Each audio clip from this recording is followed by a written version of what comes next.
Hello, everyone. Welcome back. This time, I want to share something disturbing. Not a made-up ghost story, not a creepypasta, but a real experience told to me by someone who swore it happened. He was just a traveler, an ordinary guy from Europe who didn't believe in spirits or rituals. In fact, he used to laugh at those things. But during his journey through the remote mountains of northern Vietnam, he made one mistake. He laughed. He mocked a sacred ceremony that the villagers had been doing for generations. And 3 days later, something happened. Something that changed his life and his beliefs forever.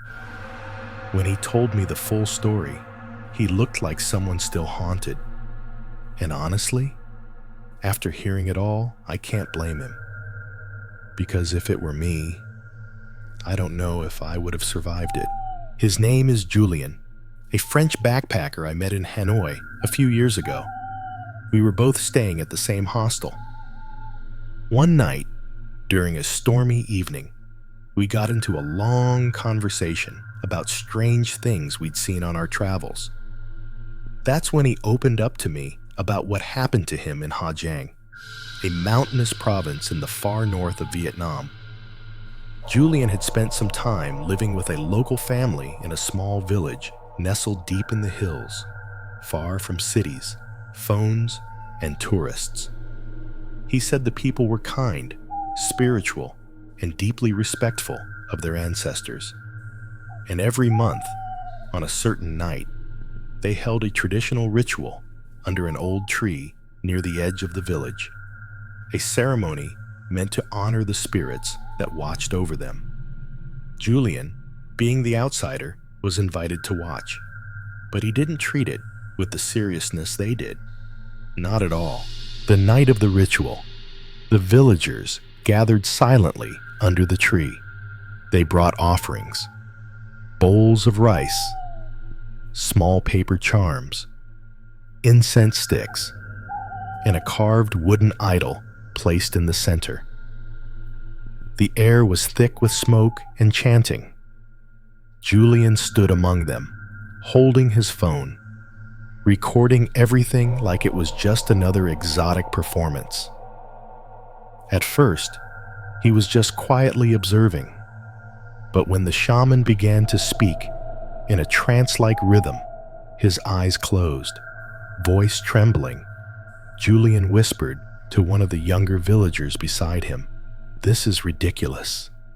Then he chuckled, not loudly, but enough for a few heads to turn. Moments later, the fire flickered unnaturally. The wind picked up out of nowhere. Some elders glanced at Julian, not with anger, but concern, as if they knew what might happen next. But Julian didn't feel scared. He thought it was just wind and coincidence. He even posted a short video on his Instagram that night with the caption, "Village wizard summoning ghosts." That night, Julian went to bed feeling amused, still thinking about how strange the ceremony had been. But sometime past midnight, he had a dream that felt far too real. In the dream, he was alone in the jungle.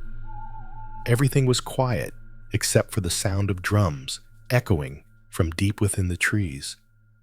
The sky was red, the trees twisted unnaturally. And then he saw her, a woman, impossibly old, standing barefoot in the mud.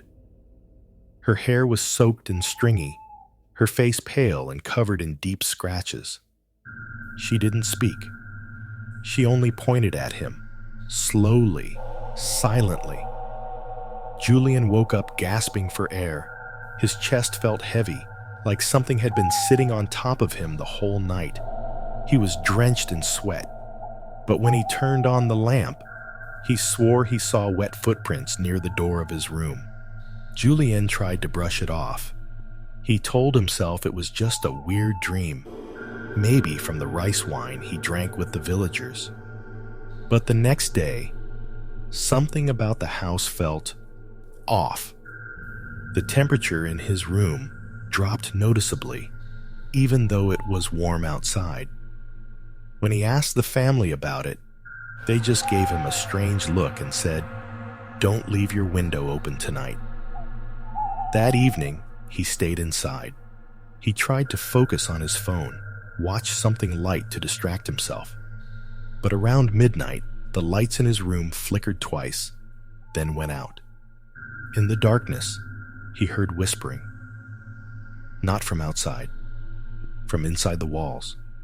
Faint whispers in a language he didn't understand, wet, breathy, and urgent.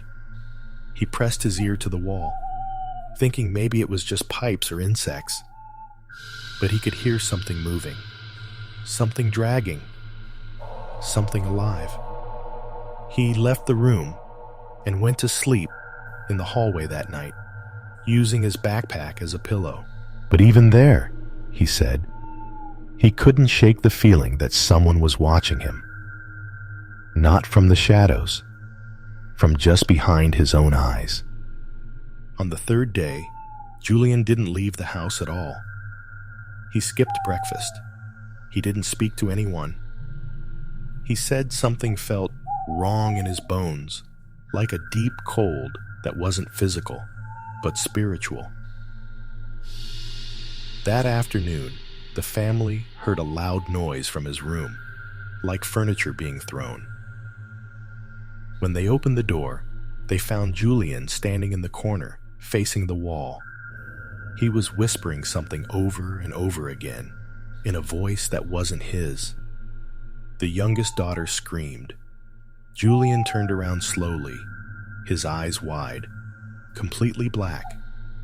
Not rolled back, just black, like there was nothing behind them. Two of the older men grabbed him and tried to hold him down. He fought back violently, even though he wasn't a big guy. He kept repeating the same words, but no one in the village understood what they meant. The family called a local thamo, a spiritual healer or mountain shaman. When the old man arrived, he didn't say anything. He just looked at Julian, then said, he mocked them, and they answered. The shaman began a cleansing ritual with fire and chanting. It took hours. Julian eventually collapsed, not asleep, more like his body just shut off. When he woke up, he didn't remember anything, but he cried a lot, and he begged the villagers to forgive him. Julian left the village the following week. He didn't talk much after that. One of the villagers said he sat silently for hours before he left, just staring at the tree where the ritual had taken place. Months later, I got a message from him. He told me he was back in France, but still having the same dream. The jungle, the drums, the woman pointing at him. He had tried therapy, he had tried medication, but nothing stopped the dreams. "Do you believe in spirits now?" I asked him once. He didn't answer right away, but then he said, "I believe in consequences." So what do you think? Was Julian just unlucky? Or did he cross a line that should never be crossed? Especially when you're standing on someone else's sacred ground. One thing's for sure. Sometimes the scariest things aren't ghosts appearing in the dark, but small mistakes that invite something you can't see. If you've ever had a similar experience, or if you have stories about spiritual consequences like this, share them in the comments.